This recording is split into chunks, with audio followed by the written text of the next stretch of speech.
And good evening. Welcome to the Mayor and City Council combined workshop voting session for the month of October. We'll begin with our pledge to flag. I'll ask Councilman Hand to please lead us in that pledge.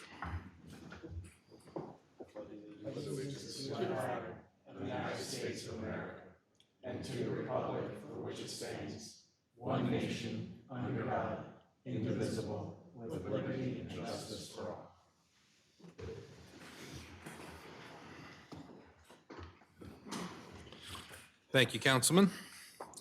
Let the records reflect that all council members are present and accounted for this evening. We'll begin with our, not approval, it will be approval of the minutes, I'm sorry. It's a voting session. We're gonna have to get into a new habit here this evening. Approval of the minutes for the September 7th and September 12th regular meetings, as well as the September 7th closed session. I'll entertain a motion since we're voting. To approve both sets of meeting minutes. May I have a second, please? Diane, did you say both sets or all three sets? I'm sorry, I said both, but Okay. all three. Second. Very good. Is there any discussion or corrections to those minutes? I will start that. I do want to make one spelling correction. In the September 7th minutes, under reception of delegation, the final sentence, it says city manger we pricked as opposed to manager. I believe that's the only place I saw that Yuletide reference. Let's see. Anyone else find anything? Okay, with that, I'm going to go back to the original motion maker. Would you like to amend your motion to reflect the amendment? Move that we approve all three sets of minutes with the correction. Thank you. And to the second, do you wish to maintain your second? I maintain the second, sir. Very good. Any other discussion then on the amended minutes? All right. On the motion from Councilwoman Foster with a second from Mayor Pro Tem Vigliotti on the amended minutes being approved, all in favor signify by saying aye. Aye. Those opposed say nay. All right, thank you very much. We're going to head into our reception of delegation. We have with us tonight, annually, Michelle Mills and Addie Blinkenstaff from DeLeon and Stang presenting to us the results of our yearly audit. So who would you like me to hand it to? Staff or they? Sounds good. They it is. Jim wants no part of this. They it is you. Please proceed. All right. Good evening, Mayor and Council. My name is Michelle Mills. I'm an audit principal at DeLeon and Stang. And as the mayor mentioned, with me this evening is Addie Blickenstaff, and she is an audit supervisor and she led the engagement team. So we were going to try something a little different tonight, and we had to pivot a little bit because our dashboard was a little too small. So we have an expanded dashboard for you, and you guys will have to give us some feedback as to whether or not you like our condensed version. So we're going to start with looking at the government-wide. And Dan, I know you said for us to let you know when to flip the slide, so I'll say next. So at the very top, we're going to start with some just general audit information. We're engaged to audit the financial statements of the city for fiscal year 2022. And our responsibilities as auditors is to plan and perform the audit, to ensure that the financial statements are free of material misstatement, and to issue an opinion on those financial statements. Under item number 1, you'll see that the city is going to be receiving an unmodified opinion on their financial statements, which means that the financial statements were fairly stated without any audit adjustments. Item number 2, also as part of our audit, we are required to look at your internal controls and to communicate any deficiencies in your internal control that would be considered a material weakness or a significant deficiency. In your audit packet, there's definitions of both of those, but a material weakness would be a deficiency in your internal control that would allow a material misstatement to occur and not be detected.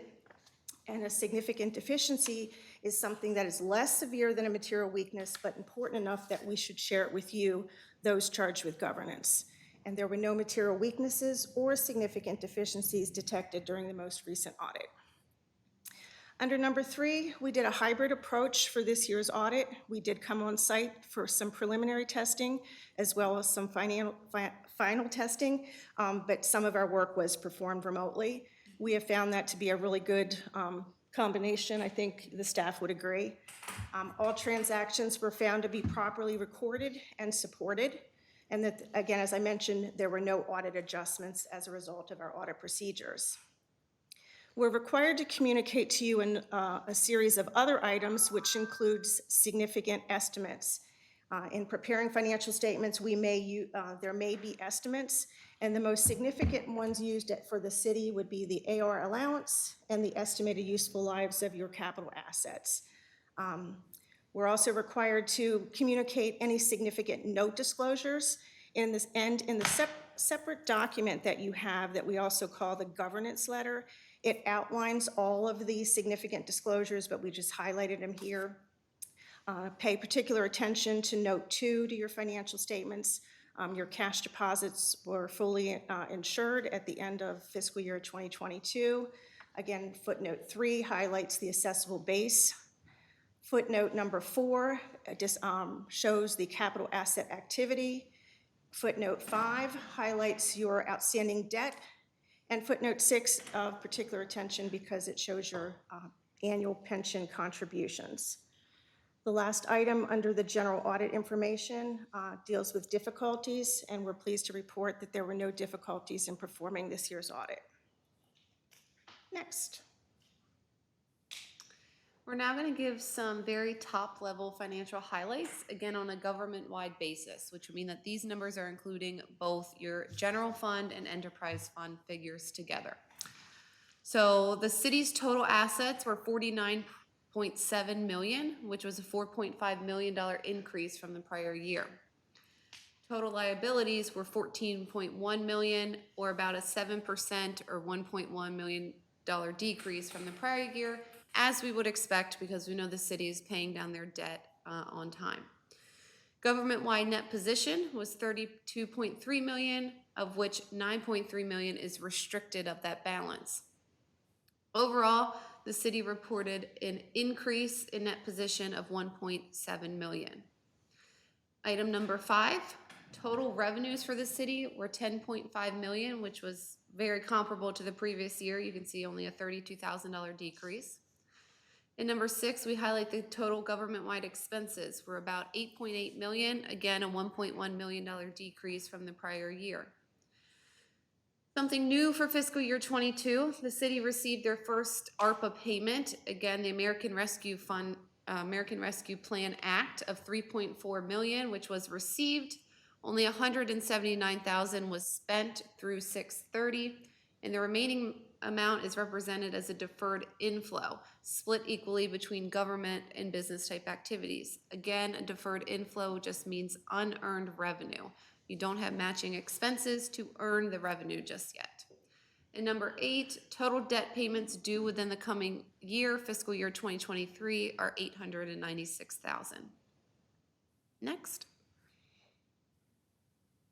All right, this next slide captures the government-wide total assets, and I can imagine how small that graph was before Dan did his magic as I'm looking at it.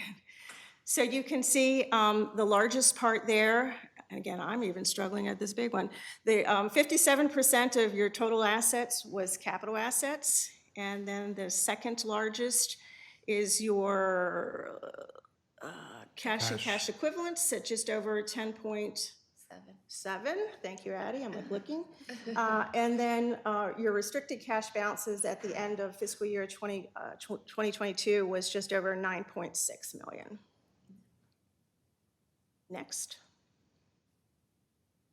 This gives a quick snapshot of the total liabilities government-wide. Our long-term debt was just over $10.9 million. Our net pension liability was just over $2.1 million, and the remaining liabilities represented accounts payable and accrued expenses just shy of $1 million.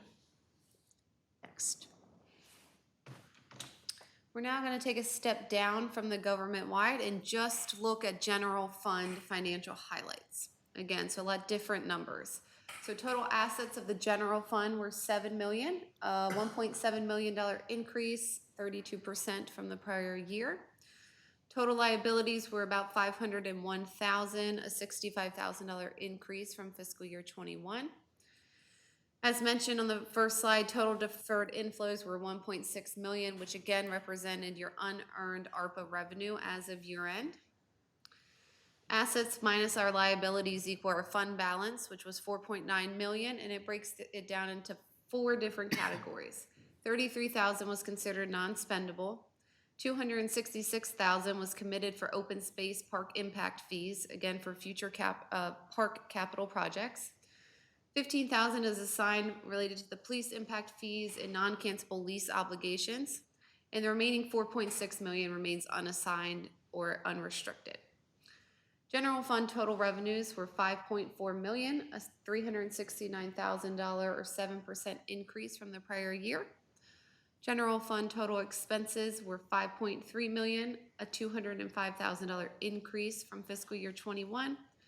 And overall, the general fund ended at an excess of revenue over expenditures of $42,000.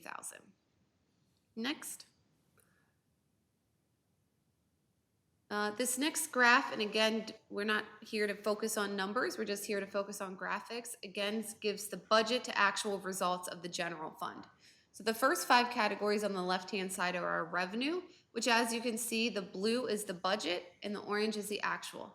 So most categories, taxes, licenses and permits, intergovernmental revenues, our service charges, and a miscellaneous other category were fairly comparable between what we expected to come in and versus what we recorded at year end. The last 6 categories represent the expenses. Again, our budgeted figures in blue and our actual results in orange. The biggest one is about a quarter of the way this way down the page, and you can see Public Works had a budgeted expense figure of $3.2 million, which we only had actual expenses of about $1.5 million. This relates to budgeted expectations of certain public works capital projects that just didn't happen at year end due to delays, I think related to the Roberts Mills and those type items. All the other categories were relatively comparable as we would expect. Next. Wow, maybe I should delegate that one to Addie to read too. I can keep on rolling. Yeah, why don't you? Okay, sure. This is showing our general fund revenues as compared to the prior year. So our blue is our 2021 and orange is 2022. As you can see, most of the categories remained comparable. The biggest kick was in our taxes, which again is our real estate taxes, income taxes, and things to that nature. It went from $3.6 million to about $3.9 million from 6/30/2021 to 6/30/2022. Next. These are our general fund expenses. Apologize for the typo at the top because that should say general fund expense and not revenue. Again, blue is the prior year, orange is the current year. So as you can see, most of the general government expenses decreased slightly from fiscal year 21. Public safety expenses, or our police expenses, went from about $1.9 million to $1.7 million. Our public work expenses increased a little, but we knew we had some major capital outlay in that category.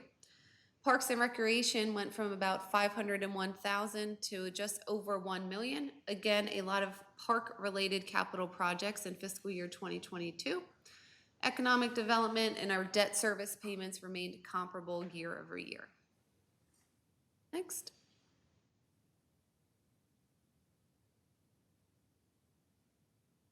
Take it. You want me to do it? Or just, She says you're doing great. hey, good. You get tired of hearing my voice. All right, so now we're going to switch from the general fund to the enterprise fund, i.e. our water and sewer activities. So our total assets were $34 million, a $2.5 million or 8% increase from fiscal year 21.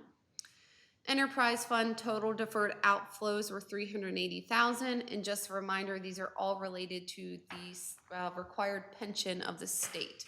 Again, a couple years back, the city had to implement, without getting into a bunch of accounting mumbo jumbo, accounting standard, and we now have to reflect our pension-related assets and liabilities on the books for the enterprise fund.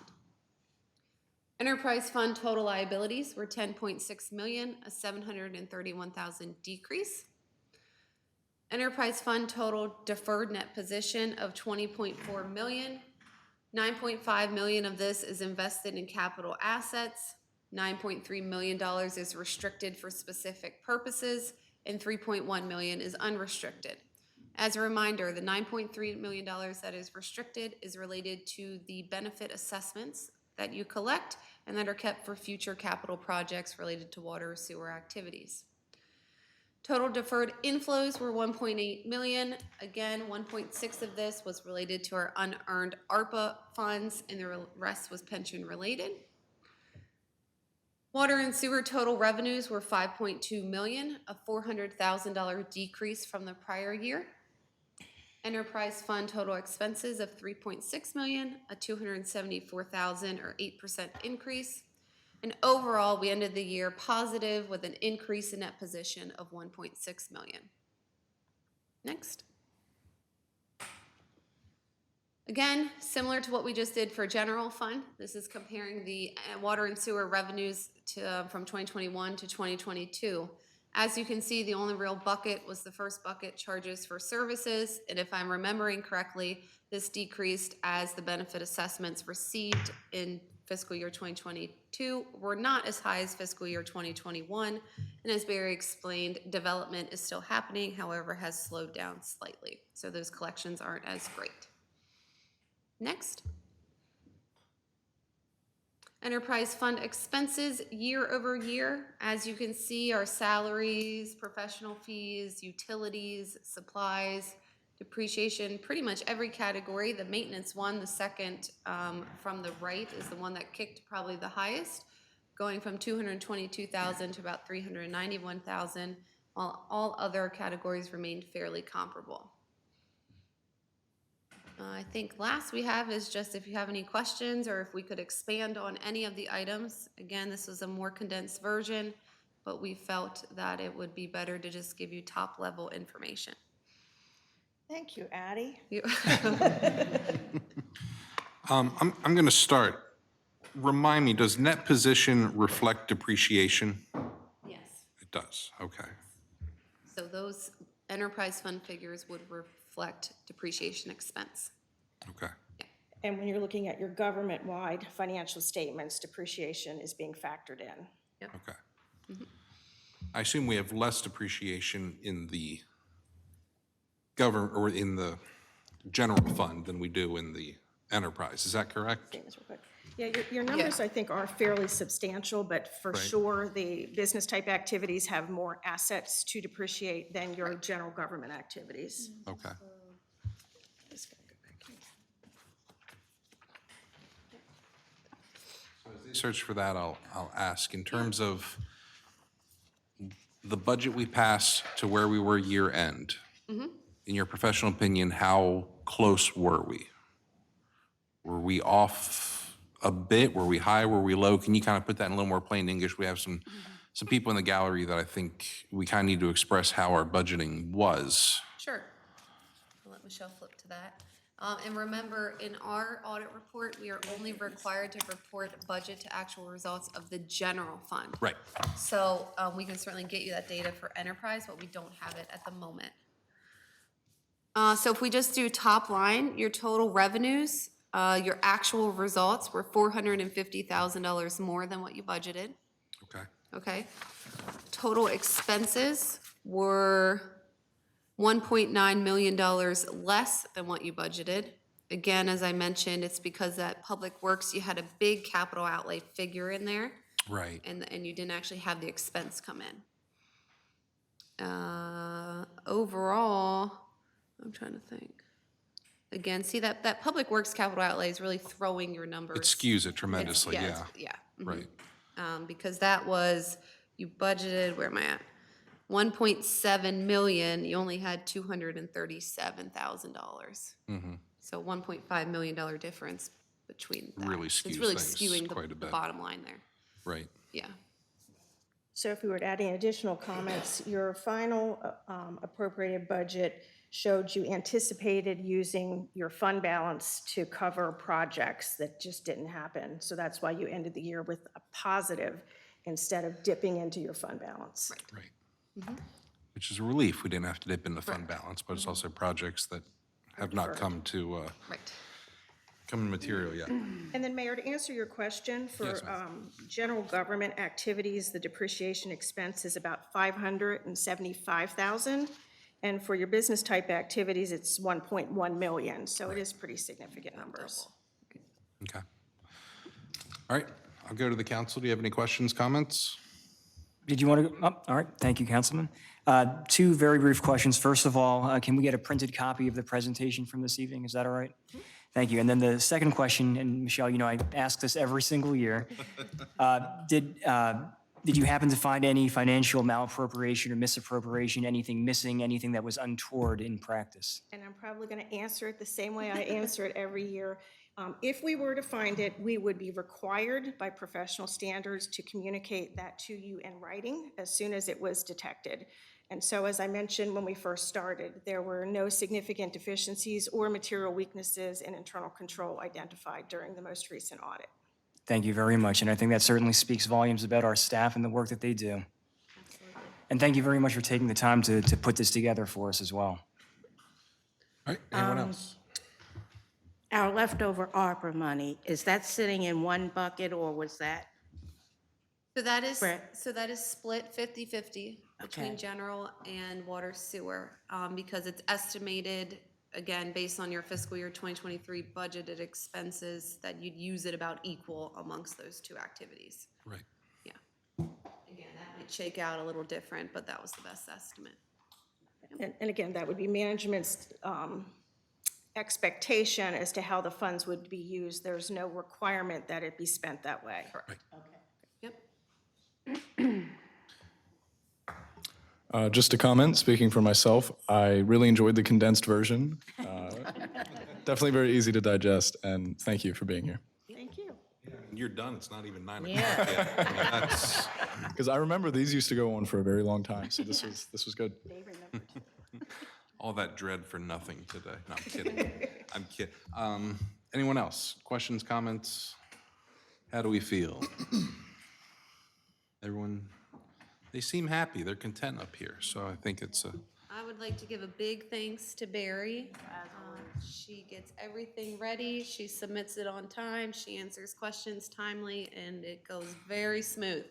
I wish all our clients had a Barry. We'd be in a better position with lots of. there's only one. She belongs to us. Yeah. And another point we like to make too, I mean, everyone thinks of the audit during a certain time of year. Like you said, you see us on an annual basis. But what they do, the staff do every day is preparing for the annual audit, which makes it easy, because I don't think Barry dreads us coming. I don't think she does. She has systems in place and that things are happening like they should.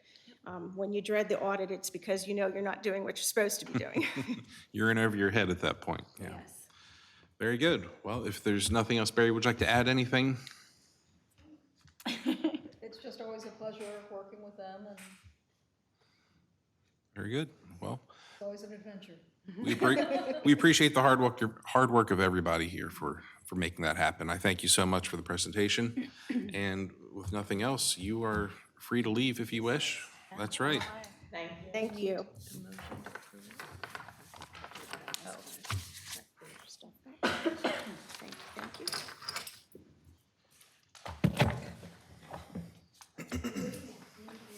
Thank you very much, ladies. Be careful.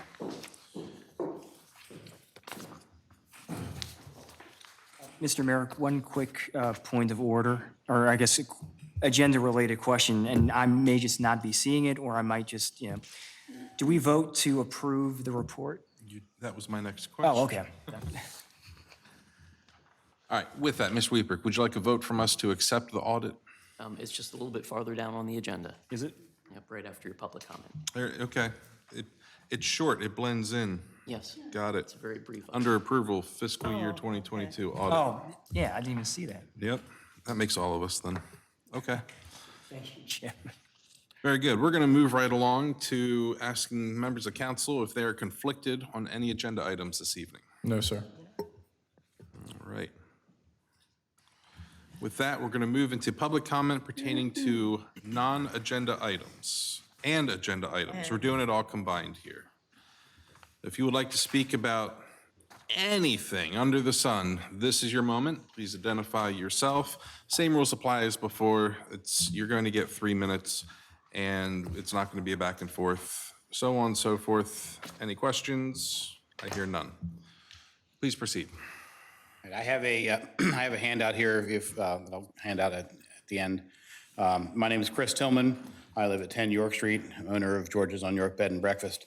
And I have a prepared statement I'd like to read that essentially represents the views of a lot of people in downtown. Traffic and pedestrian safety has long been an issue here in Taneytown.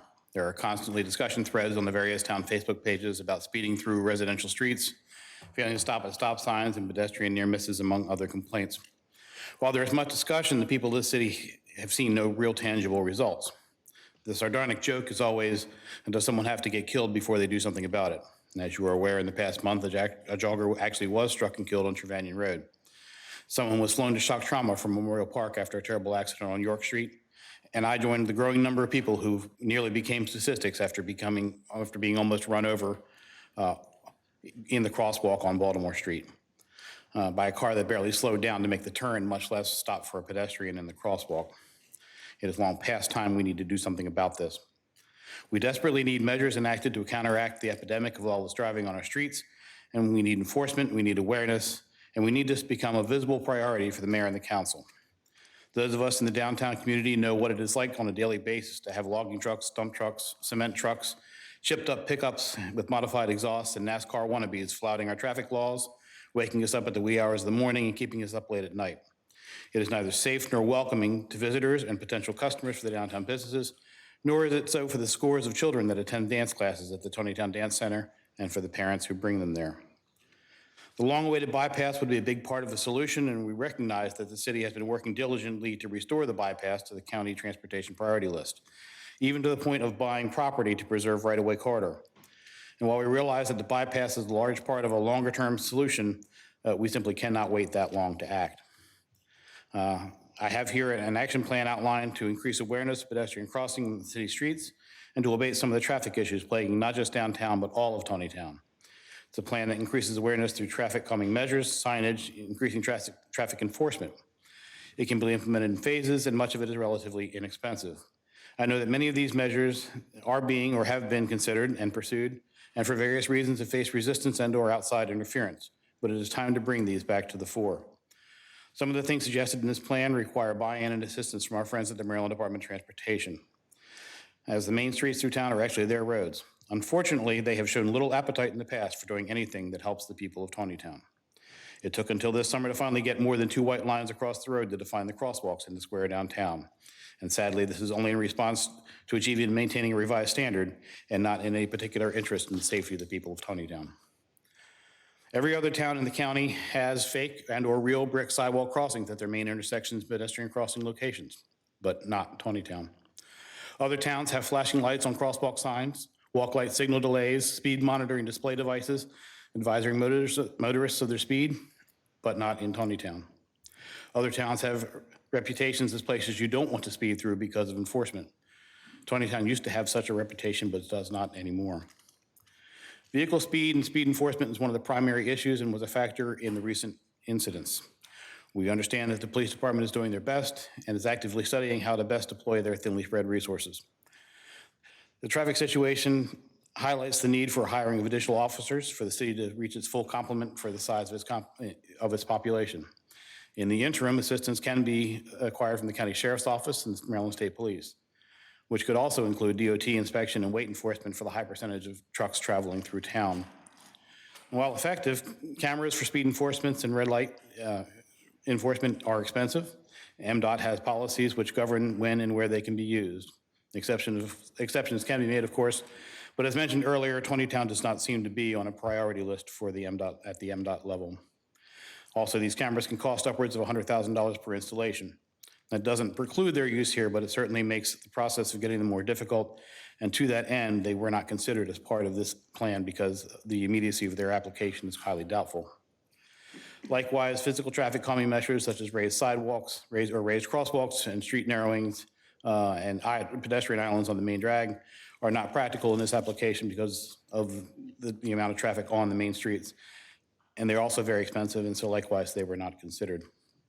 But what is included in this outline are smaller, more attainable things. Some of them are common sense, and almost all of them are already in use elsewhere in the county. This is not a finished or comprehensive plan. It is a starting point.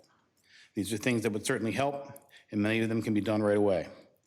I would ask that a commission be put together or a task force to help with the implementation of these measures and to monitor the relative success, and more importantly, suggest improvements and additions that may be warranted. This issue has tragically been brought to the fore, and it is not going to go away. And the people of Taneytown are paying attention. And I have a handout I'd like to hand to all the. If you would please give that to the city clerk, and she'll distribute accordingly. I appreciate that. Councilman Haynes, thanks for the beard. We now remember who you are. Thank you all very much. Thank you, Mr. Tillman. He brings up memories of the recent tragedy that occurred on Trevanion Road, which was very sad to hear. The circumstances, we're still awaiting to hear exactly what the causes of that were. It's very difficult. I know we do have speeding problems in the city. I know the police regularly change up how they patrol to try to find the best method to catch these. It would be great if we could rely on outside agencies to help us.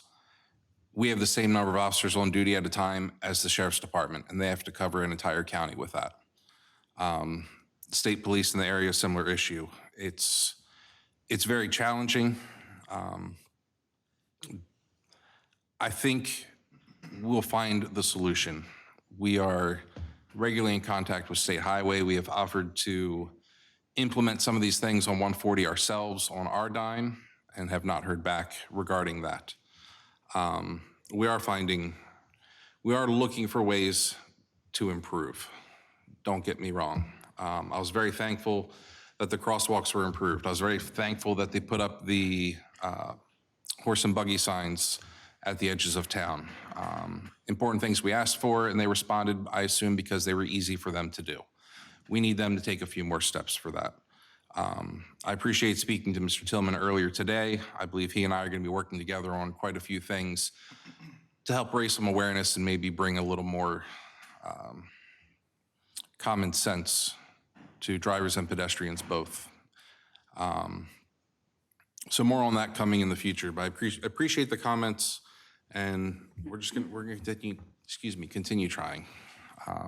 We're going to find the right solution, but it requires a lot of agencies to work with us that oftentimes we need to try to strong arm. And when you're a municipality of 8,000 people against a state highway administration, it's a struggle. But Mr. Mayor, work if I with may. us. I'm sorry? If I may. You may not. No.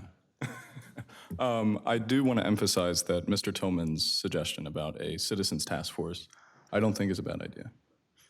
Thank you. Who else would like to speak this evening?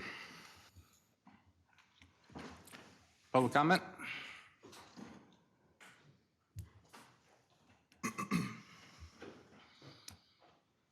Longer microphone. I'm Jim Thomas from Deal Road. And I apologize before I start, since I wasn't here at the September meeting. I really haven't had a chance to share my own sort of feelings and views based on the Souls Farm petitioning process. I wanted to take a few minutes to do that. I know it's kind of ancient history by now, and given what else has come across your paths in the last 6 weeks, but I'm going to kind of revisit that just to tell you about what I've learned, and hopefully that can be helpful as we move together in terms of the next phase, whatever that's going to be in terms of this process. So the experience of the petitioning for me and being a part of this, given that I couldn't actually petition, but in talking to petitioners and over this period of time of those months, really talking to hundreds of people and also setting up at the farmers markets, a couple other public events, we really had an opportunity to hear from people. And one thing that was a takeaway, people had a lot to say, and not just about this process, but obviously that was our interest in terms of getting feedback. So it was very, very helpful just to hear people's opinions. So all of those interactions really produced for us over 1,000 signatures. And I know that only a certain portion of those qualified as registered voters, but for me, that wasn't really the point per se, but just to pretty readily have people interested and want to talk about this theme of growth, how the town grows, and what people's wishes are about that theme. So our experience in general is that there was really overwhelming support to bring this to a public vote. And even if people were in favor of the annexation, those folks could really agree too that they thought this was a strong enough and big enough issue that it seemed fair to bring this to a public vote because it was so important. So it was interesting to hear, even though there were various opinions about the annexation and that process itself. So the other thing I noticed was that there was so much support for this process that if there was more time, I have no doubt that we could have gotten another 1,000 signatures in a week. And if it continued more, there was that much support in terms of educating people and getting their feedback, that that number would have even grown more significantly. And that was a bit surprising because given this petition occurred after you all had voted on the referendum and the vote was 4-1 in support of the annexation, our field experience was very different than that. And I'd say it was almost the opposite, that if your vote would have been 4 against the annexation and 1 for, that would have more accurately reflected what we found in terms of people's desire in terms of personally talking with them. So what I hope and sort of the takeaway I know for myself and for you all, and obviously it can be up to each of you what you've gotten from that experience, from hearing from the town, people's comments, is that this is definitely a mandate in that, in my experience of being in the town, I don't know of a more singular issue that's garnered so much support in a very direct way in terms of this number of signatures. And I think I saw pointed out that in the last election, I know, Mayor, that I think you were elected on 500 votes, plus or minus, town council in the same way. So if those votes represent a mandate for an elected official, I hope that this is a mandate in terms of getting some attention in terms of the annexation process and the growth process in general. So the other thing that I was aware of, sometimes that during this process of getting feedback, that often there is a characterization of the dissension around these issues, around looking at the dissenters as people that were new to the town, had bought a house here on farmland, and had moved here recently and wanted to close the door behind them. And while that's certainly, some of that's true, and I'll go into that in a moment, we found in the field, talking to petitioners, that this interest in voting for the annexation in terms of bringing that to the people, as well as being against the annexation, was much more spread out. People have lived here their whole lifetime. People have lived here 5 years, 10 years. So it wasn't really limited to this notion of people that have come, found something they loved, and wanting to shut other people out. So for us, that was very significant. So this theme that we found reflected in people's comments was about, there was something in Taneytown, we've talked about this, whether you want to call it a way of life, that seemed threatened or in the midst of being changed by whatever they perceived this annexation to do. It was just, they saw that whatever they have found here as this process would destroy this. And I see this pattern really occurring everywhere across the country, where there's a priority on growing a town, that two things kind of happen. This is a very broad statement. One, this growth ensures the financial survival of the town. And also that these very qualities which are cherished by the town are often exploited by developers. And these very qualities that make a place livable and people are really drawn towards. Mr. Thomas, you'll have 30 seconds. Okay. So what I want to say is what for me and for us, what this raised is a question, a big question, is how can a town grow responsibly and be sensitive to maintaining the qualities of communities that residents flourish in? And how can a town stand up to development styles that exploit and destroy the various qualities that new and longtime residents cherish? Is this type of growth possible? So I hope that you all can take this as a positive mandate, maybe a way to think outside the box. I really trust with this, I think, new governmental outlay here and the staff that you have as being creative and very intelligent and caring people. I think it takes those qualities where you look at things differently, maybe to really bring this creativity to bear and to look at a model for growth that maybe can become a national model for a different way of growing with a new paradigm. And that paradigm really needs to walk this delicate line between growth and meaningful preservation of the town and these qualities that people find so important. So, Thank you, Mr. Thomas. Who else would like to speak this evening?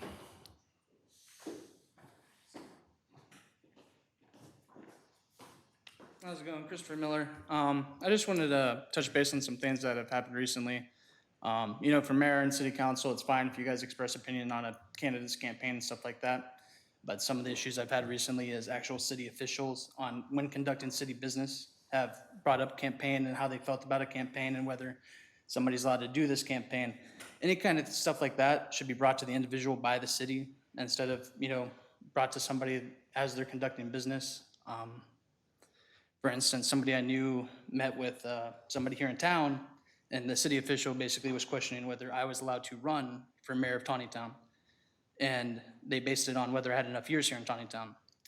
And, you know, going to a meeting and bringing that up, it's kind of blatantly false. I can run for mayor of Taneytown. I do have enough years here in Taneytown. So I just want to reiterate that, you know, the city officials, when they're actually conducting their official business for the town, cannot be spreading false rumors of whether somebody can run for mayor. So. All right, can you submit that in writing to Mr. Weeprick that we can address that appropriately? Yep. I appreciate that. Thank you. Who else would like to speak this evening?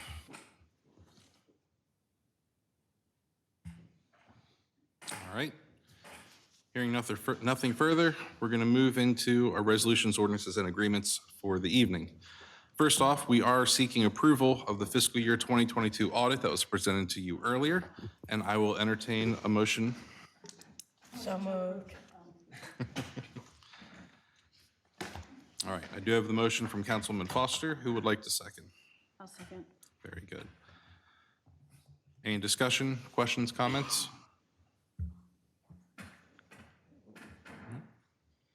All right. Hearing none on the motion to approve the fiscal year 2022 audit from Councilwoman Foster with a second from Councilman Fuller. All in favor signify by saying aye. Aye. Those opposed say nay. Thank you. Up for introduction this evening, we have Ordinance 08-2022, amendments to the Ethics Ordinance. Before we get into a motion, I do want to ask for a little insight from that. I believe Mr. Gullo, you're the one to lead. Yes, Mayor, Council, good evening. So, you know, the city of Taneytown has quite a robust ethics ordinance. It is mandated by the state that we have one. And in years past, not only did we adopt what the state model was, with tweaking it to making it work for us, but also we expanded that to add a campaign finance piece. We also expanded it to cover some disclosures that aren't required by the state. For example, if you're in a nonprofit or a homeowners association and you're elected official. So our ordinance has been developed over time.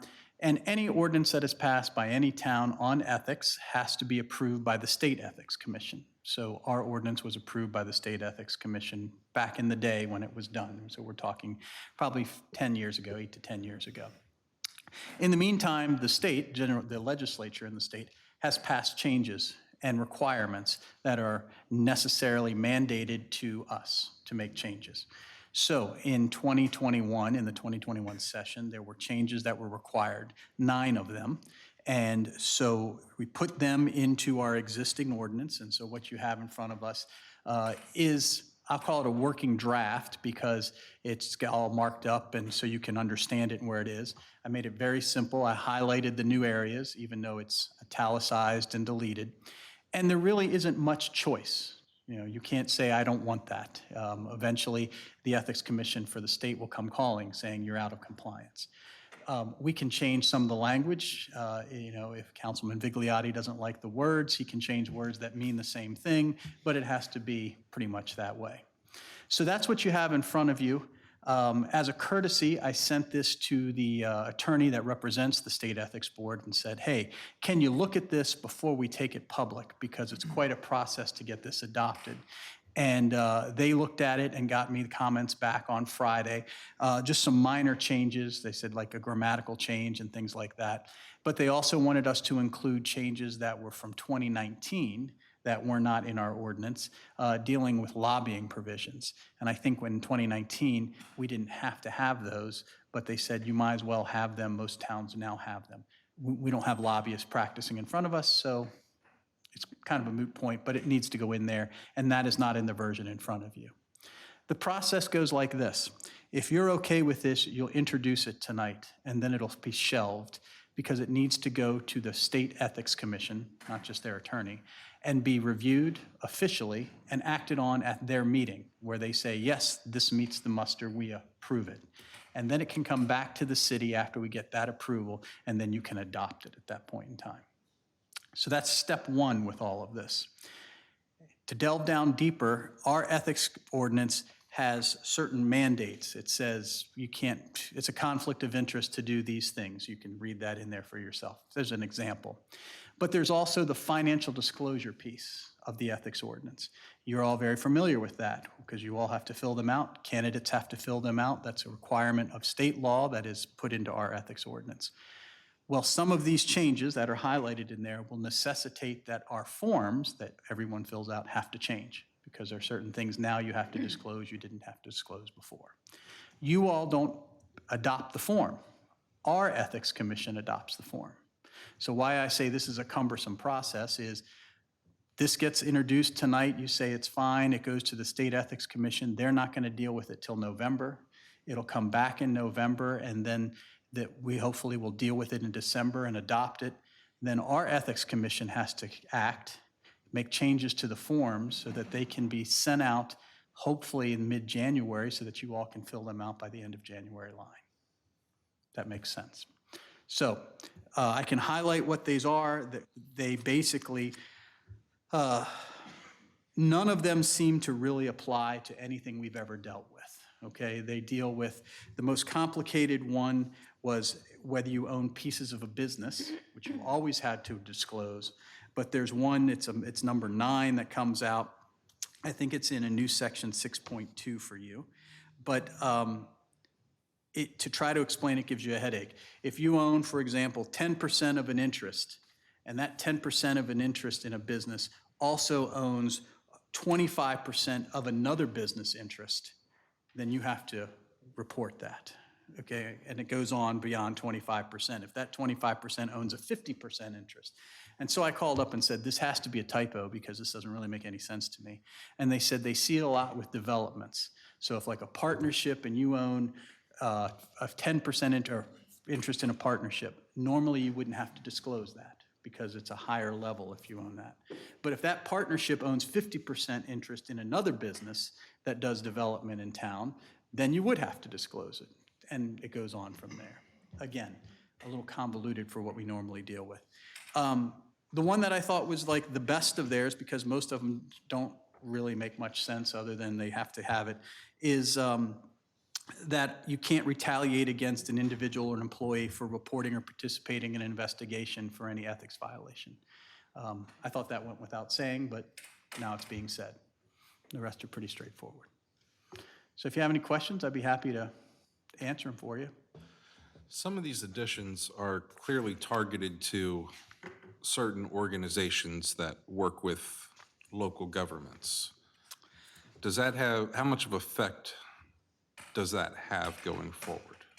Well, I found that interesting. Again, I'm on the receiving end, just like you all, told to do this, but you know, they specify the University of Maryland medical system, that you have to disclose that if that's your employer, which our forms say any employment you have to disclose.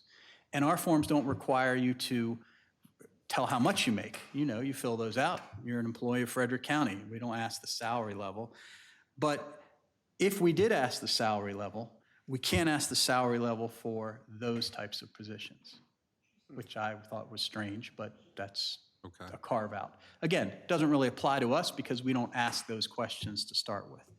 I'm thinking more of those, association or entity acting on behalf of an association that is engaged only in representing counties or municipal corporations. That's the MML provision. Right. You talk to MML. That was passed by the General Assembly. I don't know the backstory of who didn't like who, but it was directed at MML to make sure that MML doesn't buy gifts for people and do that. So Right. MML was exempt because it was an association, not a lobbying group. But that is now, so when they talk about that, they talk about that as the MML amendment. MML and MACO, I assume, combined. MACO as well, yes. So Right. when you're at the next conference next week, find the scoop from the lobbyist of, who did what to who to make them put that in there. Right. I can't imagine that they're giving gifts like that to, I'm missing something, I guess. Well, I mean, I don't know how when you go to a conference, you pay. Right. That's not a gift. So when you're at the conference and somebody buys you a drink, that's not MML, that's the town of Brunswick or whatever. I mean, so Right. Again, it's a net that was trying to catch something that is not catchable, but Okay. so. Finding a solution or trying to find a problem to go with a solution. Okay. These all seem directly at somebody's issues, yes. Okay. Very interesting. Questions from council? It's a lot. Two brief questions, if I might, Jay. Sure. First of all, you'd mentioned a little while ago that we're working on these things to bring us, I guess, into compliance with state requirements. Is there a deadline that we have before us, or is this something that we simply need to move ahead with and get done as quickly as possible? Well, the deadline was October, and they gave us notice that this had to be done. When I said they gave us notice, if you followed it in the law, you knew how it had to be done. But like anything else, the General Assembly passes the law, and the State Ethics Commission has to come up with the model language, because they don't want everybody making their own stuff up. They only came up with the model language in the second week of September. So they send it out and say, oh, this has to be adopted by October. And of course, all the city attorneys respond back. You realize you're dealing with governments that have to do things in a 30-day, 60-day window, plus you want to see it in between. It's not going to happen. They're super consumer friendly to us. Clara called, talked to their attorney, talked to, I guess it was their staff, and just said, we're not going to comply in time. And they're like, no problem. Send your compliance form and just note on it, you're working on it. We get it. Okay. So and it's they're not like not they were going to hit us with a penalty or a fine or something? No. And they're not meeting till November to approve them anyway. So this is government here. Sounds like everything's in order. Sounds exactly how it was supposed to go, right? Excellent. And the second question that I had, and this was the one part I guess I was a little confused about, and this might be pertaining to what you said, that everybody had some issue with something, which is why certain things ended up in here. I saw, I think, one or two references to reporting of information from the Maryland medical system. And I guess I'm kind of curious, I mean, if you know why and how that happens to fall under the purview of this. I don't know.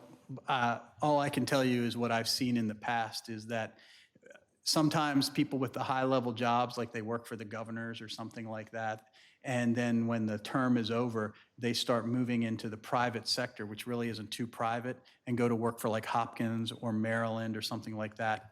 They're quasi-government entities, and then they get the big salary there. So this is my thought would be that if you're a government official and you have that kind of relationship, you have to disclose that. But I don't know. Gotcha. And then I guess relating to that, there's a line on page 10 talking about how the commission shall not provide public access to information related to consideration received from the University of Maryland Medical System. And again, I guess that just goes along with what you said earlier, that everybody has something in here for some reason. Right. The forms, as I told you, can be, because the state approves the law, they do not approve the forms. Our commission approves forms to say, this is what we want. So for example, one of our forms says if you own stock, for example, in AT&T, and we have AT&T on our tower here, some forms in some towns would say you need to list, I own 500 shares of AT&T stock. Well, our form says unless you own a controlling interest, like you can tell AT&T what to do, then it's not really. Don't we wish, though? Right? Don't I we? mean, we kind of went with common sense things because we don't want to pry into people's private lives, but we still want public disclosure and transparency. A lot of places want you to put like the values. Now, we make people do that for like their homes. Do you have a mortgage? How much is the mortgage for? Those types of things. But for salaries, as you recall, you have to put down what your profession is. I work for X, Y, and Z, and my spouse works for ABC, but you don't have to put your salary or anything down. What purpose does that serve in transparency? So it's there enough. What they're saying is some forms in some places require you to put that on there. And they're saying that if it's required, you have to redact that if you are working for the Maryland medical system, a governmental entity of the state or local government, or a quasi-government entity. You have to take that out. They should have me in the legislature so I could have said, but that's public information anyway, because I can go to those entities and ask how much these people make, just like I can for public officials. So it doesn't make any sense. But That is a little strange. So, I mean, is it that they're just, I don't even know how to articulate this. I mean, I'm a little confused by it, but if it's a requirement and if it's going to, I guess, the idea to protect privacy, at least through this venue, but then again, like you said, if somebody wants to go to another organization to get the information. I think, Mayor Pro Tem, do you work for the University of Maryland Medical System? Not last time I checked, no. Okay, then this doesn't apply. we used to have, for example, we did That's how have, I'm looking at it, because honestly, I could use a lot of brain power on things that don't apply to me, and it doesn't. we can remember, I can't remember the gentleman's name. He was on the council prior to my time, so we're talking 25 years ago, and he worked for the Department of General Services. And he was a bigwig, if you will. If this were an application there, he'd have to disclose he works for the Department of General Services, but he didn't have to put his salary down. Gotcha. All right, thank you. All right. Any other questions? Okay. So you'll just consider that introduced then tonight, since we're a one-meeting night? Yeah. Let's we need to vote on consensus. We're going to do consensus for introduction. Everyone want to introduce? Yes. Yes. We're introduced. Excellent. All right, next we have up for adoption this evening, Resolution 2022-13. This is our monthly water allocation for the month of October, and I will entertain a motion. Motion to approve the Thank water you. allocation for October. May I have a second, please? Second. We shall go to fisticuffs. All right, questions, concerns? Mayor Pro Tem? The math checks out. Thank you, sir. Anyone else? Okay, I did the math by hand. I know you did. I know. On the motion from Councilwoman Foster with a second awarded to Councilman Hand, all in favor of approving the water allocation for October signify by saying aye. Aye.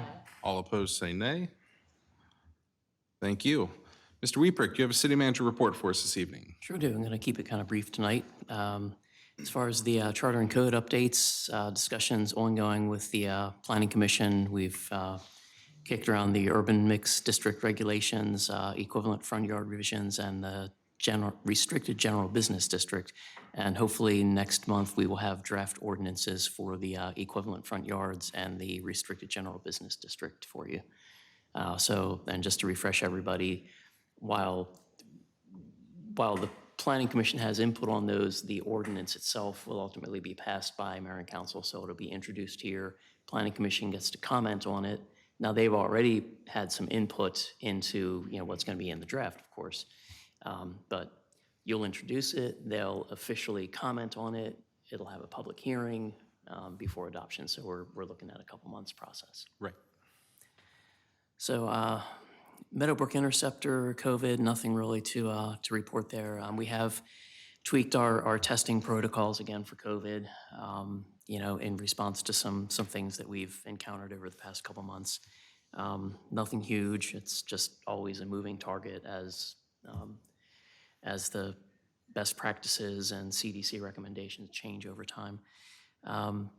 Roberts Mill Road and Broad Street, we did have our second community information meeting at the American Legion on September 14th.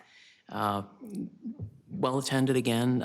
This time, we spent most of the time talking to residents about specific issues for their particular property. So it was a lot of time spent kind of hovering over the plans. It's like, okay, well, you live here, let's look at this. And we're still working with one particular property owner that there's some question from the property owner as to the property boundary. And we'll probably end up having CLSI come out and survey that, but their survey crews are a little backed up right now. But generally, it was very, very positive. And, as I said, we just have a particular property that we're trying to go ahead and survey and make sure everything is the way it appears from the GIS layers that we use for the plans.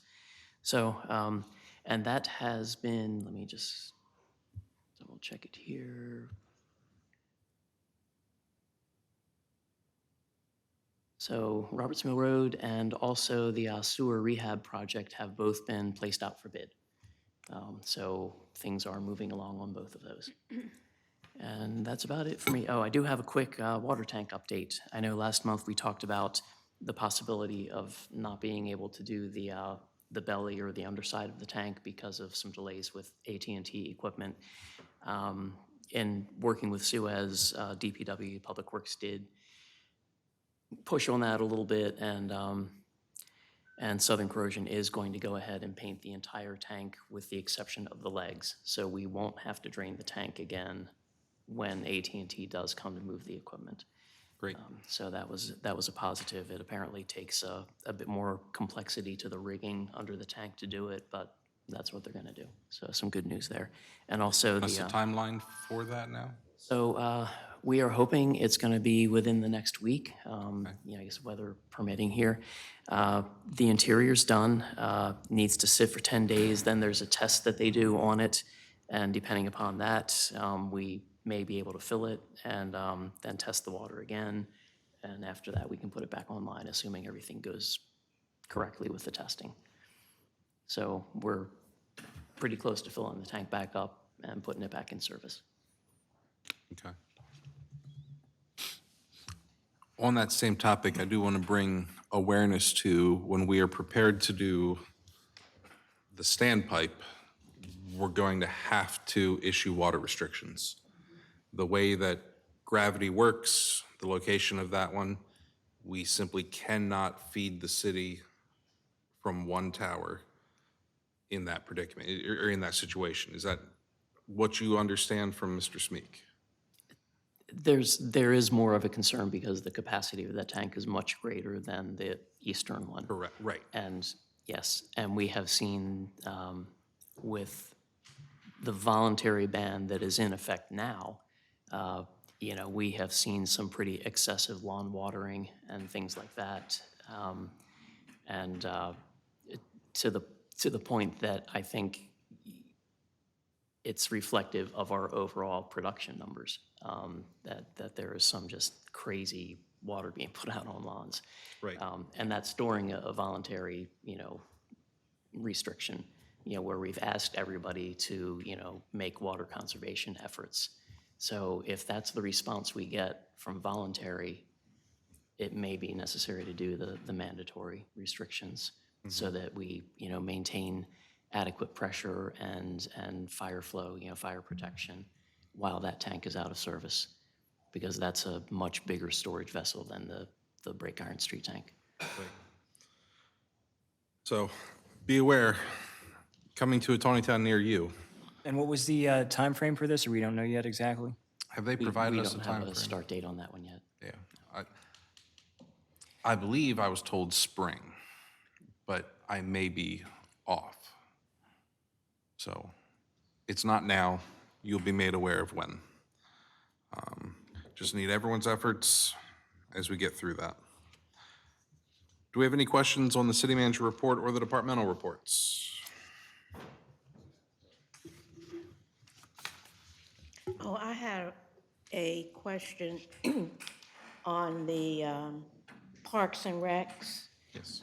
I noticed that one of the events, the hashtag for, what's the name, Finish Kathleen's run. is going to be an, sort of like an unsupervised, unmanned Well, it's already occurred, kind. Wait a minute, right? that one's already occurred. Yeah, the hashtag Finish Kathleen's Run, that was a result of the victim of the hit and run a few weeks ago. Okay, That was held on September 25th in Roberts Mill Park. So tonight it'll be up for ratifying. I approved the permit, the council's just ratifying what I approved. okay, fine. But yes, yep. Okay. Additional questions, concerns? All right.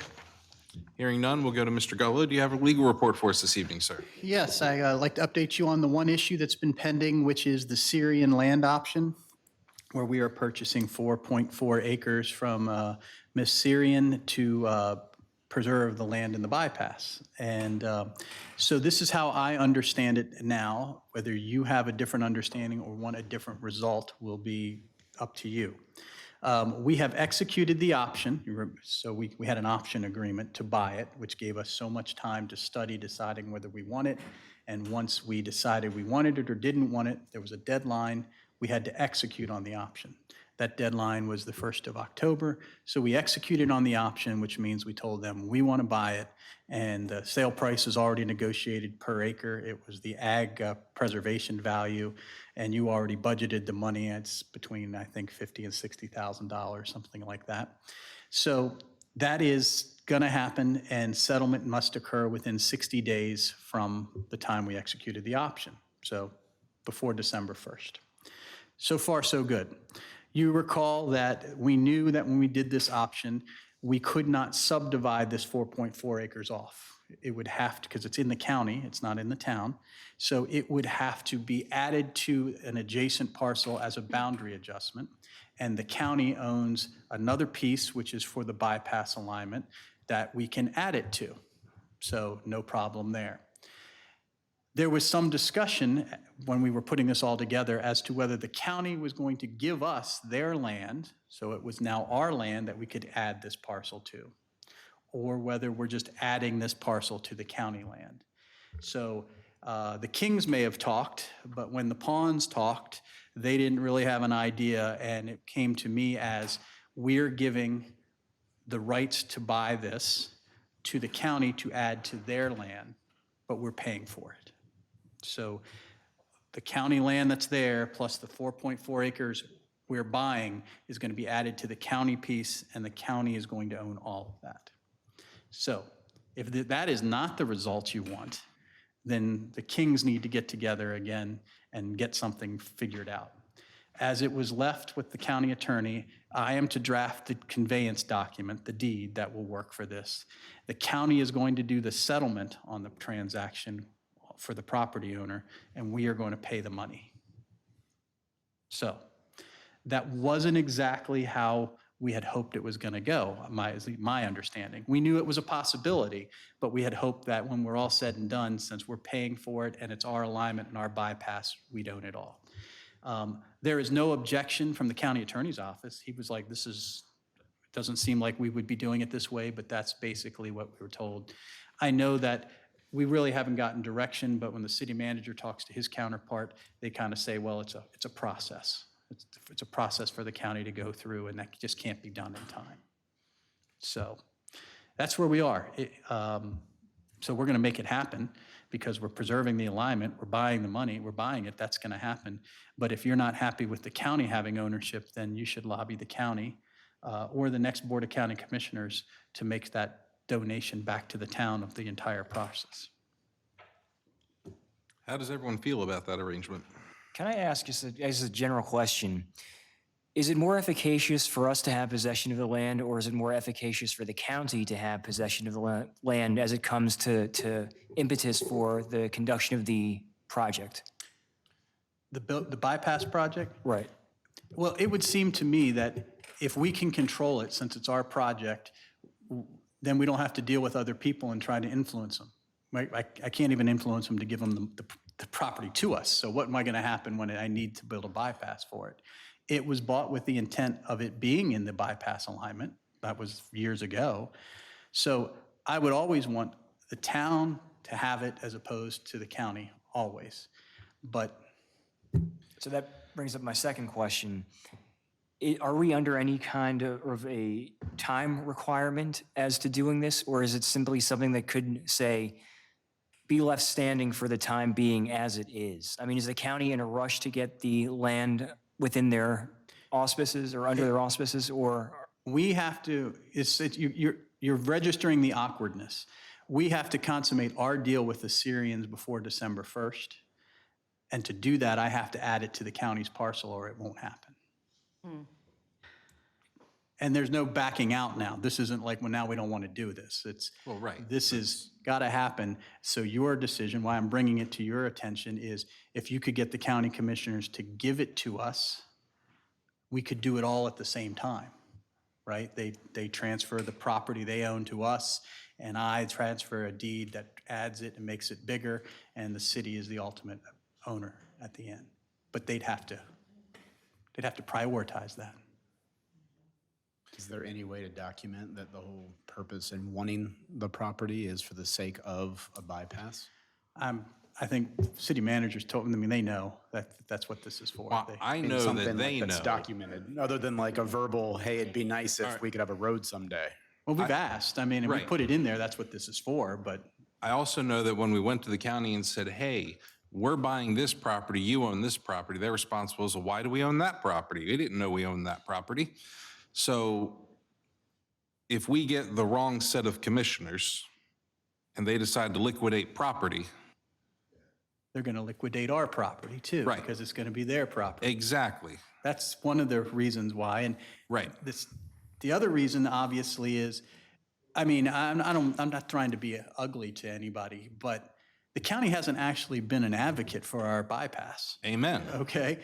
So now you're getting a bigger piece of alignment and you're giving it to the people that are telling you, oh, no, you can never build that. I mean, we're looking to spend $50,000, $60,000 to protect an alignment that at any moment the county could dispose of. And I haven't run into, and I'm sure the city manager can tell you, no one has said, no, we're not doing that. In fact, when we all met with Commissioner Wance, it was, yeah, I think we can make this happen. It's no problem. I want to get this done. Of course, that was back in May, and it's taken a long time. It's just more of a fact that, well, there's so much to be done to try to make this happen, so let's just do it this way. And again, my concern's not necessarily with the current set of commissioners or the next set of commissioners. My concern is what happens 5 years down the road, 10 years down the road. We don't know. I think we need to have a new conversation with or some commissioners and just make sure that we all have the same warm fuzzies when we leave the table. It needs to happen at a level where people are directing people to do things. Correct. Because when I got involved, the city manager told me, contact the county attorney, called him up. He's like, I don't even know what you're talking about. Let me talk to my people. So you see where this is in the priority things. Okay. City manager, you and myself will talk a little bit further, then I will make the contact to the county and Right. Time is of the get that essence. working at a different level. And Mr. Weeper? just to put things in a little perspective, I'm scrolling through the county transportation master plan, hoping to find, of course, it's alphabetical, I believe, so we're going to be towards the bottom. Here we go. So if you take a look at the county website, they have a transportation master plan corridor study, and in there is a good bit of text on the bypass, traffic conditions, planning approaches, and it talks a lot about the Taneytown bypass and the recommended approach. And there is text in here about the parcel that the county owns and you know, our ongoing efforts to preserve the alignment. So to kind of put things in a little maybe different perspective, I'll bring up the creamery. So Do you have I think to? if I ask for a show of hands of who loves owning the creamery, I don't think any of you would probably raise your hands. And yet, how many years have we sat on it when, it could have been declared surplus. And so that's basically what we need the county to do to give us that piece. So think about, us declaring something surplus and how long we, deliberate on that and contemplate that before we let it go out of our hands. Paper streets, that's what we're asking of the county. So if you think about how long it takes us to come to a decision about something that none of us really want anyhow, that's what we're asking the county to do. So that just is not likely to happen in the window that we're working with Mr. Syrian for the property. So it certainly is a desirable long-term outcome to have them deed it to us. But also knowing where we fall in the state transportation plan as far as our average daily trip counts, it may become more possible that this be a city-county effort than a state effort in order to move it forward, or at least maybe portions might be. And if that is the case, perhaps the county having property involved may be to our benefit. So, I mean, it's just a different way to look at it, so. Of course. But I certainly agree with But I mean, with Attorney Geller. I mean, ideally, we should have it. I always feel better if our future is in our hands. Right. I will do whatever you tell me, as always. However, it is very weird to do a real estate deal when you don't have a contract, okay? And if you don't like the word contract, you can use memorandum of understanding, or you could use something very basic like something in writing. We have one with the Syrians that says this is what you're going to do and this is what it's going to be and all, the parameters. But the deal with the county is like loosey-goosey in the point where I'm not really sure how I schedule a settlement with the county and how they would do a settlement when they don't have any of the information. You see, there just seems, you've all have bought property. Did you ever do it without anything in writing? Well, here, I'm going to give property to the county, even if you said, yeah, I'm really okay with that. What am I supposed to do? Just show up with a deed one day? That doesn't work. So it needs to be accepted. You know how when governments get property, you all have to agree to it. It's not like I can just donate it to a government. So it would seem to me that they're going to need to bring this to the highest level of wherever their acceptors are. It might not be the commissioners. So it seems like there needs to be like one more element of negotiation that has not only the policy promiser makers, but the doers in the room that can say, okay, we heard what they wanted, now this is how we're doing it. Right. And soon. So. Okay. And that's all I have, because that's enough. We can fight that. So the next step is for you to be in touch with the county commissioners over this, or are you looking for some kind of direction yourself this evening? No, I think you all, I'll be part of this, but the city needs to deal with the county.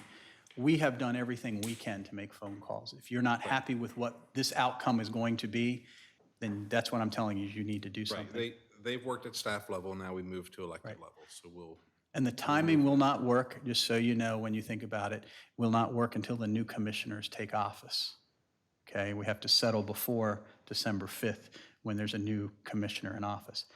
However, I don't want to throw too many options out there, but I like to think out of the box. The Syrians' attorney said they would be willing to extend settlement if that would be helpful. My problem is that's been wishy-washy on their end too, that whether we're doing this and whether we're not doing this. So I know I have them under contract. I'd like to settle with them as soon as I can. So I got a lot of people move, a lot of loose parts here, so. All right, I'm going to start some conversations, and we'll see where else we get with this, but I appreciate that. The rest of council agree with? Yeah. Yep. Excellent. Yes, sir. Anything else, Mr. Gello? No, that's all. Very good. I appreciate your time. Moving into old business, acceptance of Meadowbrook Section 5. Mr. Weeprecht, would you like to provide us any updates? Get back to my right tab here.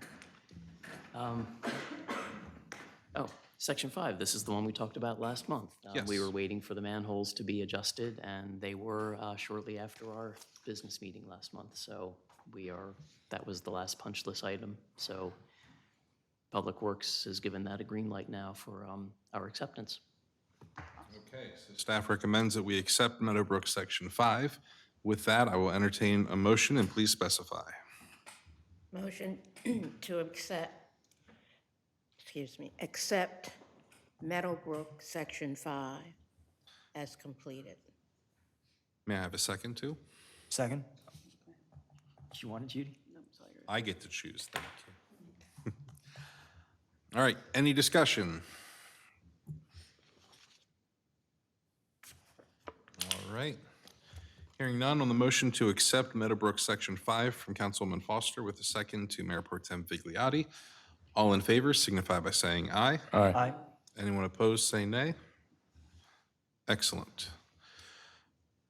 We'll glide right into new business, our monthly financial report.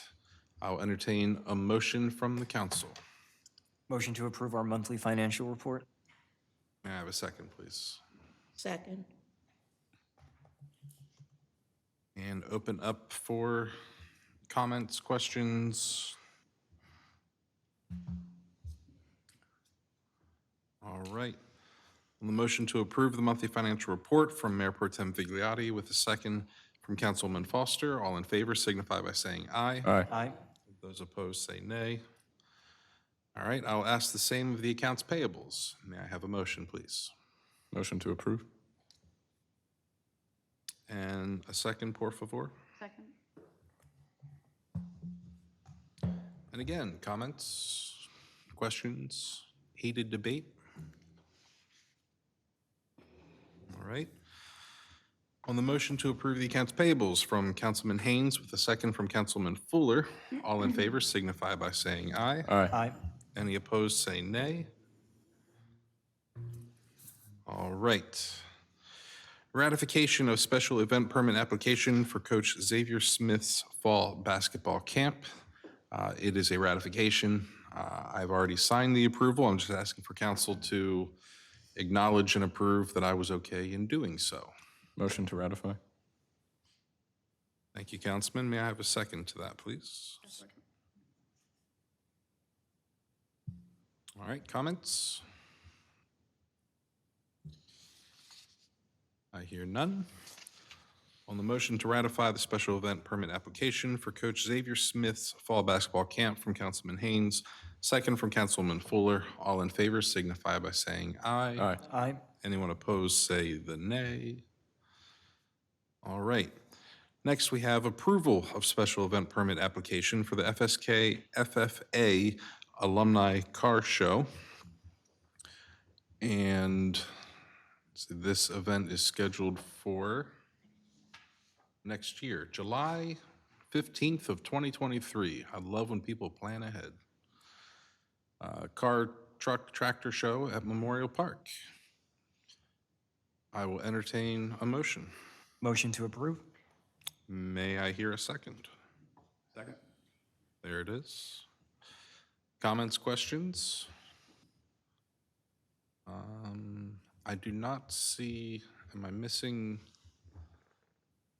approvals from the departments? I don't see that in my packet. Yeah, I didn't have the approval sheet either. Okay. Wait, maybe it's there. I think we're mixed around here. Are we? We can make that conditional on the department approvals. Okay. Make sure I'm not missing, because there's some things out of order, I think, here. Yeah. I got to sort through. All right. Very good. In that case, I'm going to give council two options here. You can approve under condition of department approval, or you can approve the mayor to approve it.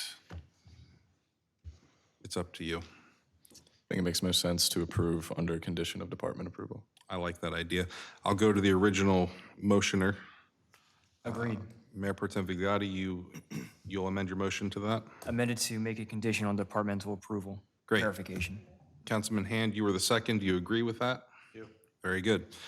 All right, so the new motion is approval of special event permit application for the FSK, FFA Alumni Car Show contingent on staff approval. All right.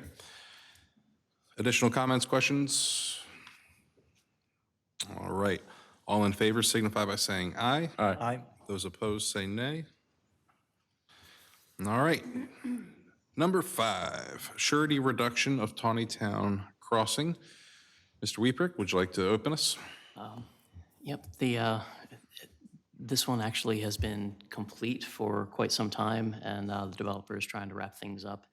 We did, within the last couple months, the Planning Commission did approve a revised deed of easement or easement plat.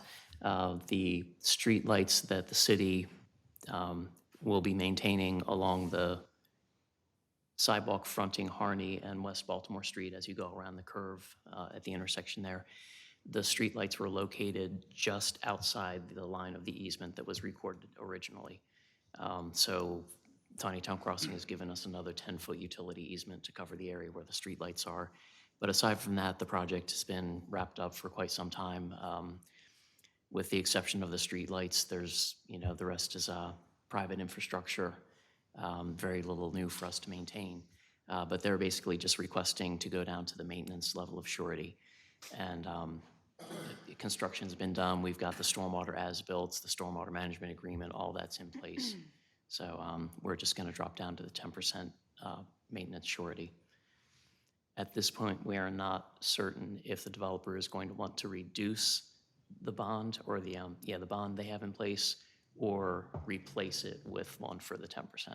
Okay. So the details of how that happens, we're not sure if it's going to be a replacement bond or just reducing the existing one.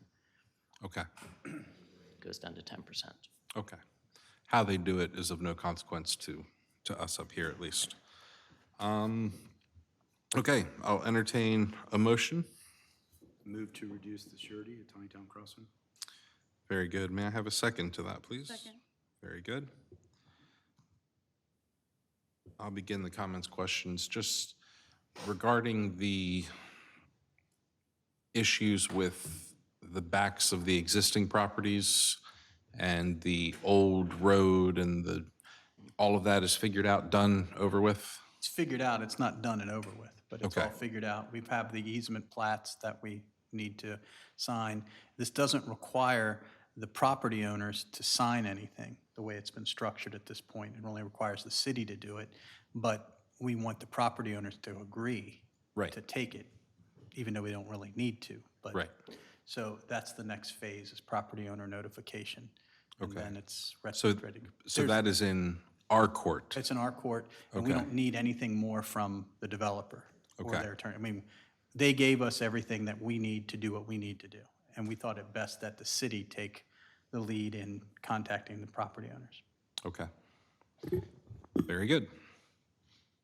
Questions, comments? On the motion to reduce the surety for Taneytown Crossing from Councilman Hand with a second from Councilwoman Fuller, all in favor signify by saying aye. Aye. Any opposed, say nay. Very good. We will move into another ratification of special event permit application. This is for #Finish Kathleen's Run. This event did take place, as mentioned earlier. It was in memory of the woman who was killed in the hit and run on Trevanion Road. I appreciate the work of Lorena and working with them and getting this put through kind of outside the regular process, but making sure we still covered our bases and their bases. I approved. I just need the council to approve my approval. So if I can have a motion to ratify Motion to ratify? and a second if I could. Second. All right, is there any discussion? Mr. Mayor, just a heads up, unrelated to the motion, but at the close of the motion, I do have a question I'd like to ask under new business, if that's okay. Okay. Any questions on the topic? Hearing none on the motion to ratify the special event permit for #Finish Kathleen's Run from Mayor Pro Tem Vigliotti with a second from Councilman Hand. All in favor signify by saying aye. Aye. Those opposed say nay. All right. Very good. Councilman Haynes, you have another item of new business? Yes, so my goal is not to start a drawn-out discussion, but a neighbor of mine raised a property concern to me. They couldn't be here tonight, but I told them I'd help open up the conversation. So I think this is more for Jim and Jay. Has the city of Taneytown ever, or have any nearby municipalities in recent history ever exercised eminent domain? And if so, what was the context? I don't believe the city during my tenure in any capacity has exercised eminent domain. I'm aware of another municipality that did years ago. Okay. City attorney may have more Yeah, recent. we haven't done it in any recent, Okay. even prior that I recall. Gotcha. So let's say from like 93, when I got involved in politics till now. Okay, so I don't think that. But back in the 90s, Hampstead did to take a well that was, I don't even know if it was in town, but it was some issue. There was an issue to take a well. Yeah. And it was the Oakmont Golf Course, I think that's the name of it. Ken Decker. Yeah. So anyway, that went on. It cost, I mean, it was a fiasco because it's not done. But I am not aware of anyone else that does it. Okay. Yeah, eminent domain is by far the last resort for any local government. Right. We don't have the same authority as the state. The state has like a quick take where they say, we need this land. Yeah. And we're taking it, and we're going to figure out how much we're going to pay you later. Yeah. Okay? Ours is, for a municipal or county government, is we want this land, and we're going to go through the entire process, the court process, to figure all this out, and then we get it, which is years. Yeah. So it's usually counterproductive. It's easier to negotiate than it is to do that. But that's Okay. my example. That's all I got. Thank you. Okay. We'll go into council member reports, and we're going to start with, let's do Councilman Haynes, since his mic's still warm. So I've got a couple things tonight. First off, Director Misch is formalizing the Manufacturers Roundtable. Dan has a logo that I'd like to show you all whenever he gets a chance to put it up. And so the roundtable is part of our business retention and expansion program. Its purpose is to create friction-free communication between participating businesses and the city. That's the logo there. We are becoming a little more active with that. And this allows us to get the highest impact for some of our marketing spending in economic development. And so, for example, for the upcoming Carroll Community College fundraiser and annual McDaniel College yearbook, we will be sponsoring them as the roundtable. So in a nutshell, this is workforce development for those well-paying, family-sustaining jobs, and it encourages other major companies to locate here and pay property taxes on newly developed industrial property. And then another thing, so being part of the global economy, we will be affected by the forecasted downturn, but we have diverse industries here like Curaleaf, Taneytown, FP Duffy, Hexworks, to name a few. And so these businesses make up a vital part of shielding our workforce and tax base in the event of an economic downturn. Businesses like Antrim, George's on York, the Tannery Barn, and the upcoming venue down where the old Havala used to be, they bring in out-of-town money. And so to support these aspects, the Economic Development Department will further increase its emphasis on supporting our businesses that want to expand, as well as attracting businesses that will capture visitor spending and supporting the ones that already exist here. So finally, Leadership Carroll is you all, I'm sure, are familiar, program offered by Carroll Community and the County Chamber to help our wider community leadership become more familiar with the county as a whole. So next Tuesday, October 11th, is Growth and Economic Development Day. And so we are hosting the next Leadership Carroll class here in Taneytown. They will be touring Evapco and the Taney Corps. And in the past years, the class has visited facilities like Norbrake and Shelter Systems in Westminster. So same concept here. And this is an opportunity to showcase the economic fortitude of Taneytown to some 40 people who may not have been aware of it previously. So we are very excited. And that is all from me, Mr. Mayor. All right, thank you very much. Councilwoman Foster, what do you have for us? Okay, city manager already gave you the update on the painting of the tank. In addition to that, Public Works informed me that they've fielded a lot of calls for recycled containers. They expect them in this weekend, and hopefully we'll be able to fulfill those requests beginning next week. I'm going to request silence from the gallery, please.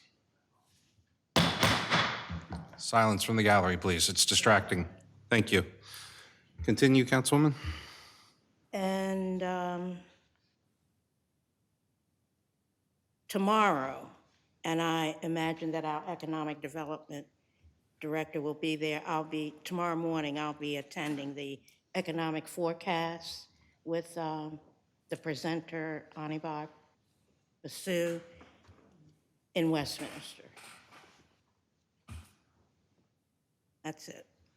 All right, thank you very much. Mayor Pro Tem Vigliotti, what do you have for us this evening? I have the Police Departmental report for the month of September 2022. With regards to training and education, all patrol officers participated in active shooter recognition and basic response. With respect to field training and evaluation, new hire lateral officers, Eccles and Betcher, have started the field training and evaluation program. Both officers are scheduled to be completed with a 240-hour training program by next month. With regards to specialized training, all patrol rifle operators participated in biannual training and qualifications, and Corporal Schaefer and Officer Myers participated in Street Cop Training Police Leadership Development Seminar. In the month of September 2022, the total number of dispatched or generated calls for service, 318. The total number of citations issued were 42. The total number of warnings issued were 54. The total number of adult arrests were 11, and the total number of juvenile arrests were 0.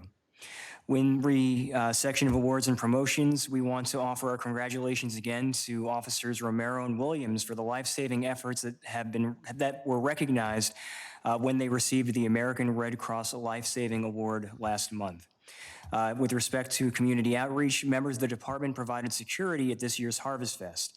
It's always a good opportunity for the officers to interact with the citizens and visitors of Taneytown, and they are always very well received. Personally, I had the pleasure of taking a hayride with the mayor, his family, and Officer Betcher, and it's always fun to see our police officers actually participating in the events that they're helping to protect as well, so I'm very grateful for that. And on a small side note, I had the opportunity earlier this week to tour some recently completed stormwater projects with our city manager, Jim Wieprecht. I've wanted to do this for a while, and finally our schedules were able to align where I was able to get out and to see some of these things in operation. And it's always one thing to see them, to vote on them, to study them, but to actually see them working the way that they're supposed to is certainly interesting. And it confirms that, you know, the amount of time and effort that goes into crafting these projects is really important. And I also want to commend City Manager Wieprecht, because as he was showing me these different projects, he wasn't just saying this is there or that's there. He was in very specific detail explaining how these systems worked as well. That when water got to a certain level, it would feed into this section, or that section would go over here. And to know that our city manager is that involved with the details of the projects that we vote on is also a benefit to the city and helps to ensure that those projects continue to work the way that they're intended to. So I thank City Manager Wieprecht for that. And Mr. Mayor, that's all you have for me tonight. All right, thank you, sir. Councilwoman Fuller, what do you have for us this evening? Harvest Fest was a great success. We received a lot of thanks from the community for putting on this free event. We have to thank all the volunteers who helped out, especially Public Works, and a very special thank you to John Welty, who drove the hay wagon for the rides.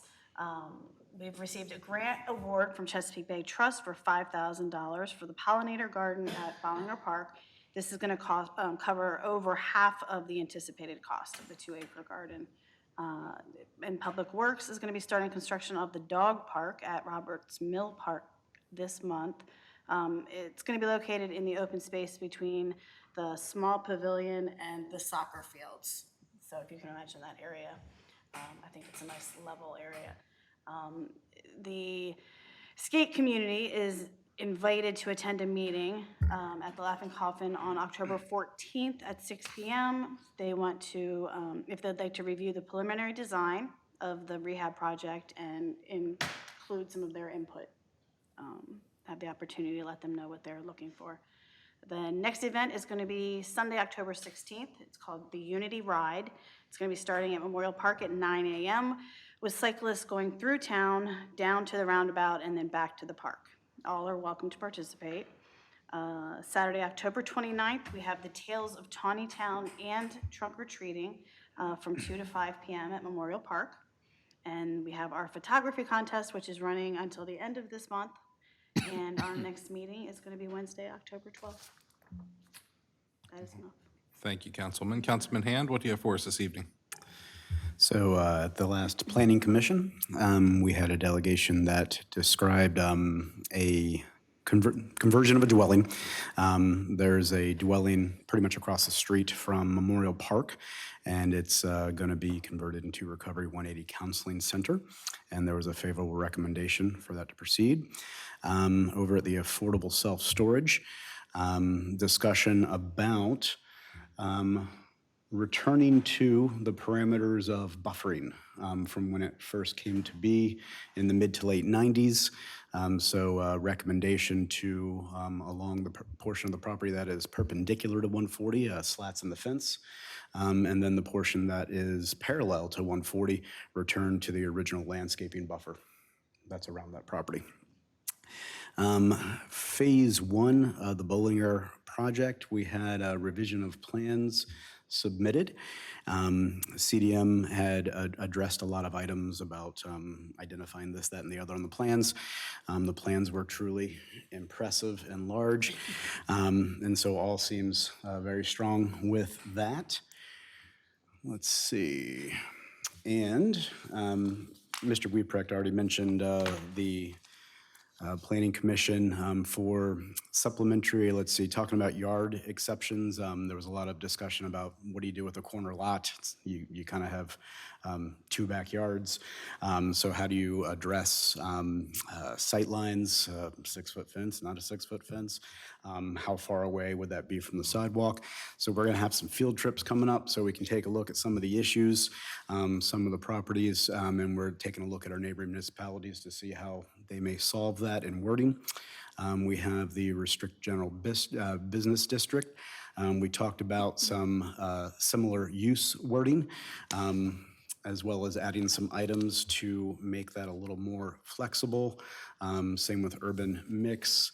And then in regards to our lack of wording for solar panels, solar energy, we suggested some draft language for industrial, in the industrial portions of Taneytown, and then possibly for business, if they wanted to be autonomous or self-sufficient, putting some limitations or parameters on how much they could do, and then be more restrictive, such as possibly keeping just a roof for residential but not yard. But those are all things that are being drafted and we're going to continue to discuss. And as was Mr. Wieprecht shared, that would then come to the council. That's all I have. Okay.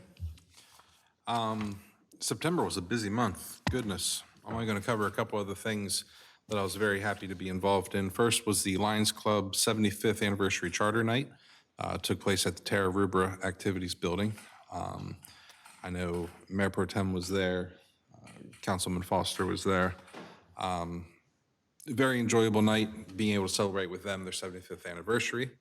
The Relay for Life took place in September as well. They had their car parade kind of around the side of the city, and then a dinner that they asked me to come speak at. I know that Mayor Pro Tem Vigliotti is very heavily involved in the local Relay for Life, which is, my understanding, one of the more successful ones in the state, if not beyond. We were the 4th most successful in the country this year. In the country. So tremendous program they have going here. And it was a pleasure to have them in town for that. Some things coming up. Fall conference next week. Some members of the council will be in Annapolis, and probably staff as well, for a couple days for the fall conference. Next week, we also have the Mdot Tour, which is a great segue from the earlier conversation. The focus from myself to Mdot is going to be on traffic safety and the bypass. It's kind of the nail we keep beating on the head with them. But that is next week. Hopefully we'll get a decent response this year, and we'll just keep banging on that door. And then everyone, don't forget, how could you? October 31st is Halloween. Trick-or-treating will occur as normal from 6 to 8 p.m. If you choose to participate, simply turn on your porch light. If a porch light's not on, people aren't going to come get candy. If you're driving around the city, please be extra cautious of superheroes and ghouls and ghosts and all of those things. Our police will, of course, be out handing out glow sticks as they normally do for increased safety as well as great community interaction. So everyone just be ready for Halloween. Let's be safe. We've had a great run. I appreciate everyone being extra alert that evening and having a lot of fun, giving out lots of candy. So we're looking forward to that this year. There's a very good chance you'll see some elected officials out with police officers handing out glow sticks as well, as has become a tradition. That's all I have for my report this evening. Before we get into adjournment, it has been requested from city staff that we enter into a closed session following this meeting. Let's start from the very beginning here. In accordance to the Maryland Open Meetings Act, Title 10, Governmental Procedures, Subtitle 5, Meetings, subsection 3305B, this meeting will be closed as closed only to discuss the appointment, employment, assignment, promotion, discipline, demotion, compensation, removal, resignation, or performance evaluation of appointees, employees, or officials over whom it has jurisdiction, or any other personnel matter that affects one or more specific individuals. So again, under that section, the topic being a personnel complaint, and we will be consulting with our counsel for legal advice. So what I'll be seeking from council is a motion to adjourn and enter into closed session. I'm sorry, I do need to say, thank you, Mayor Pro Tem, we will not reconvene in public session after the closed meeting this evening. So may I have a motion to adjourn the public meeting and enter into closed session? Very good. We have motion from Councilmember Fuller. Do I have a second, please? Second. Second from Councilman Foster. All in favor signify by saying aye. Aye. Anyone opposed, say nay. Very good. We are adjourned. We will take a 10-minute recess while the gallery clears out, and we'll reconvene.